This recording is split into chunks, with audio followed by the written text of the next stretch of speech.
2020年5月22日，辽宁抚顺，一个6岁的小女孩被送进中国医科大学附属盛京医院的重症监护室。送她来的人说，孩子是洗澡时被开水烫了，又滑倒摔断了胳膊，听起来像是普通的家庭意外。但医生揭开孩子的衣服时，所有人都愣住了。女孩全身大面积烫伤，有的地方已经感染化脓，体液外渗。更让人无法理解的是，她满嘴的牙几乎全没了，上嘴唇也被烧破了。医院当天就下了病危通知书。女孩的外婆赶来后，从医生那里听到了暗示，这孩子可能不是简单的意外受伤，建议报警。外婆问孩子，胳膊是怎么伤的？孩子说，胳膊是爸爸掰碎的。他说的爸爸是妈妈的那个男朋友。警方介入调查后，发现了一个让人难以置信的真相，造成这一切的不是陌生人，不是人贩子，是女孩的亲生母亲和母亲的男朋友。女孩叫彤彤，那一年她只有6岁。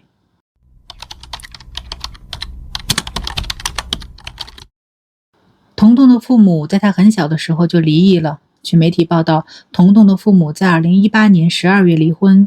父亲是一名大货车司机，常年在外跑车。彤彤一直跟着爷爷奶奶生活。2020年2月，情况发生了变化。彤彤的母亲刘某艳，一个30多岁的女人，提出要把女儿接到身边抚养。她2011年结婚，2014年生下彤彤。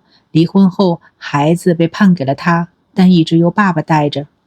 对于一个从小缺少母爱的孩子来说，这听起来像是一个美好的开始。彤彤的父亲同意了，爷爷奶奶虽然不舍，但也觉得孩子跟着妈妈总是好的。但彤彤不知道的是，母亲身边已经有了一个新男友陈某威。这个36岁的男人和刘某艳同居在一起。据邻居回忆，刘某艳是陈某威家中出现的第3个女人，而且这3个女人的共同点是都带着孩子。从2020年2月开始，彤彤就跟着母亲和陈某威一起生活。元宵节过后，陈某艳带着彤彤住进了陈某威在抚顺市顺城区某小区租住的房子里。那是一个老旧小区，楼道里的绿色扶手有些地方掉了漆，墙上黑一块白一块。没有人知道在那扇紧闭的铁皮防盗门后面到底发生了什么。人们只知道，从2月到5月，短短3个多月的时间里，一个6岁的孩子经历了地狱般的折磨。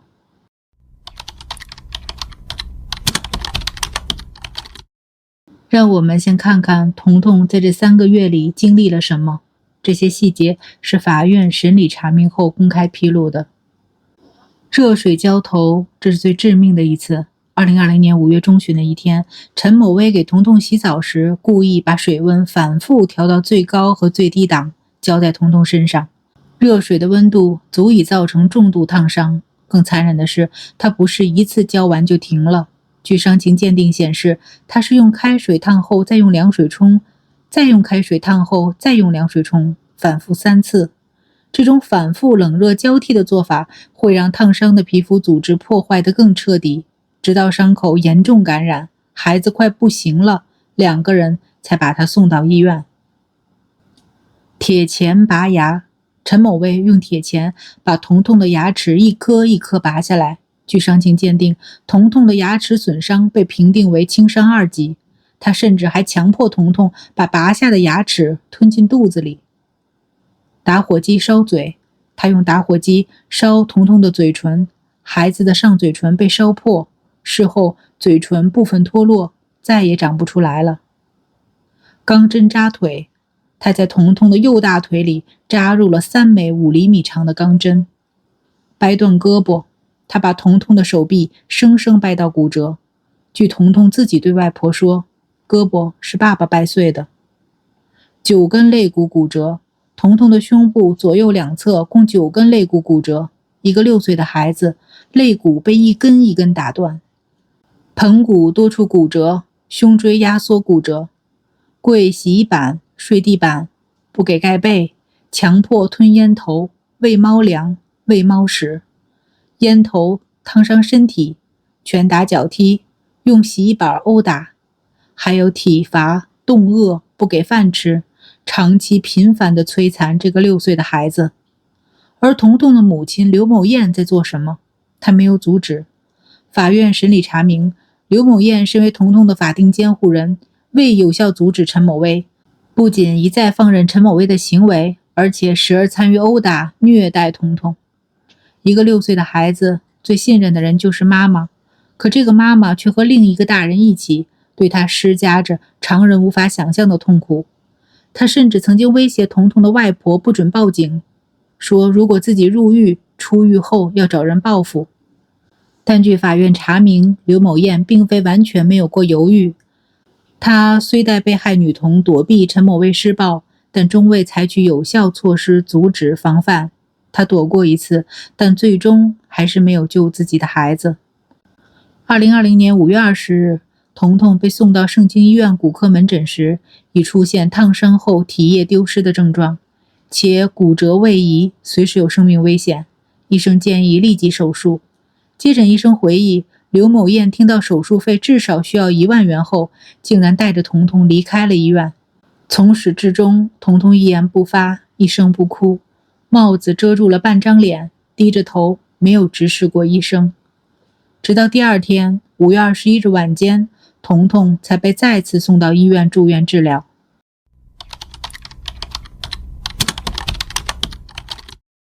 2020年5月22日，童童被送进中国医科大学附属盛京医院重症监护室，医院直接下了病危通知书。医生发现童童全身多处受伤，大面积烫伤，手臂骨折，牙齿脱落，嘴唇烧伤，身上多处针孔。据后来披露的病危通知书显示，孩子的状况极其危重。2020年5月28日晚上，童童的外婆报了警。第二天凌晨，警方将陈某威和刘某燕抓获，并采取了刑事拘留强制措施。随后，抚顺市公正司法鉴定所对童童的伤情进行了鉴定。这份鉴定报告每一个字都让人心碎。童童的伤情共计10项，1处重伤2级，5处轻伤1级，5处轻伤2级，1处轻微伤。具体来看，体表烫伤，重伤2级。鉴定报告特别注明，烫伤方式是用开水烫后，再用凉水冲，再用开水烫后，再用凉水冲，反复3次。头部损伤，轻伤1级，童童的颅骨有2处骨折，脑内有淤血。胸部损伤，轻伤1级，右侧肋骨3、6、7、9骨折，左侧7、8、9、10、11肋骨骨折，共计9根肋骨骨折。骨盆损伤，轻伤1级，骨盆多处骨折。胸椎损伤，轻伤1级，胸椎3、4椎体压缩骨折。右肱骨损伤，轻伤1级，左股骨损伤，轻伤2级，股骨颈骨折，这意味着童童成年后需要更换人工股骨头。牙齿损伤，轻伤2级，用钳子拔掉的。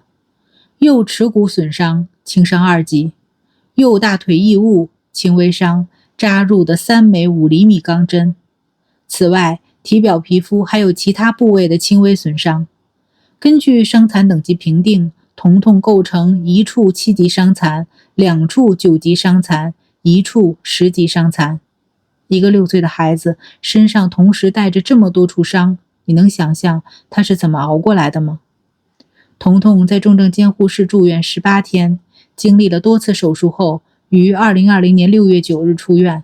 但出院并不意味着康复。他后背、手臂大片烫伤的痕迹被压力衣紧紧包裹着，未来还要经历多次修复手术，可能留下终身的疤痕。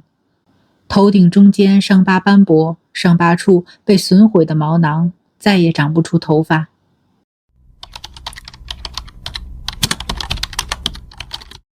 2021年10月13日，辽宁省抚顺市新抚区人民法院公开开庭审理此案。庭审从上午9点开始，持续到下午4点，中间休息了1个半小时。法庭上更多细节被披露出来。检察机关指控，2020年2月13日至2020年5月期间，陈某威在童童母亲刘某燕的住宅及陈某威本人租住的房屋内，多次以各种理由伤害童童。他用热水烫，用拳脚和洗衣板殴打，用钳子拔牙，同时他用针扎入彤彤大腿，让他睡地板，不给盖被，惩罚他长时间跪洗衣板，用烟头烫他身体，逼迫他吞咽烟头，吃猫粮，吃猫屎，不给饭吃。法院审理查明，彤彤频繁遭到陈某威采用各种暴力手段实施的伤害及虐待，而刘某艳身为彤彤的法定监护人，不仅一再放任陈某威的行为，而且时而参与殴打、虐待。法庭上，两个被告人互相推卸责任。据家属代理律师介绍，法庭上两名被告人对自己的行为进行了辩解，互相咬，互相撇清责任。陈某威一会儿承认，一会儿又不承认。而彤彤的母亲刘某艳当庭落泪，表示后悔，但眼泪能换回什么？法庭认定，在共同犯罪中，陈某威起主要作用，系主犯。虽然他表示认罪悔罪，但法院认为陈某威故意伤害犯罪手段特别残忍，情节特别恶劣，后果特别严重，且主观恶性深，人身危险性大，不足以对其从宽处罚。刘某艳起次要作用，系从犯。他到案后如实供述，真诚悔罪，认罪认罚，依法可以减轻处罚。值得一提的是，陈某威并非初犯。据媒体报道，他曾因犯抢劫罪，于2005年3月18日被北京市丰台区人民法院判处有期徒刑2年，2006年9月22日刑满释放。这是一个有前科的人。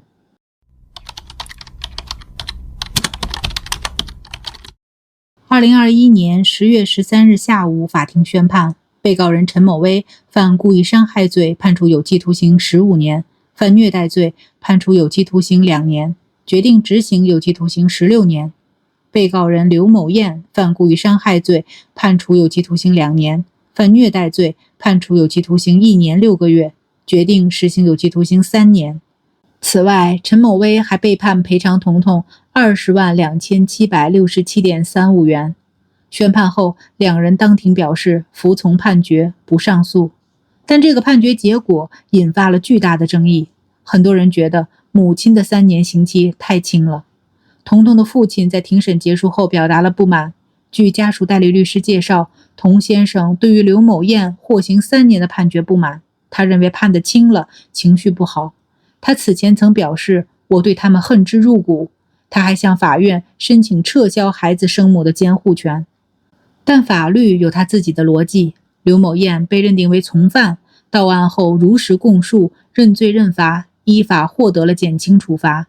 从法律上讲，这个判决有他的依据，但从情感上讲，一个母亲看着自己的女儿被男友拔掉牙齿，浇上开水，掰断胳膊，扎入钢针，不仅不阻止，还参与其中，3年真的够吗？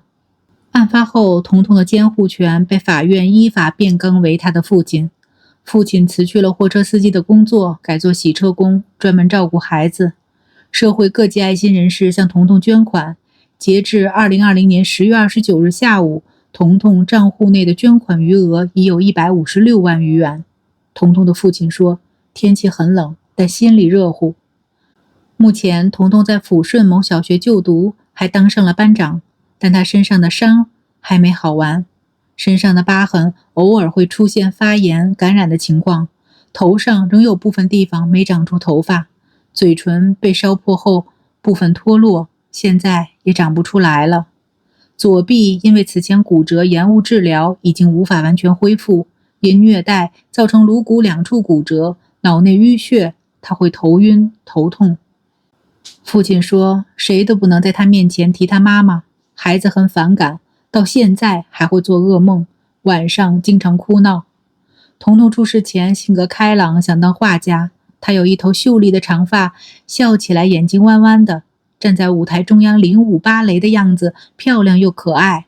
他曾经多次出现在妈妈刘某艳的抖音视频里。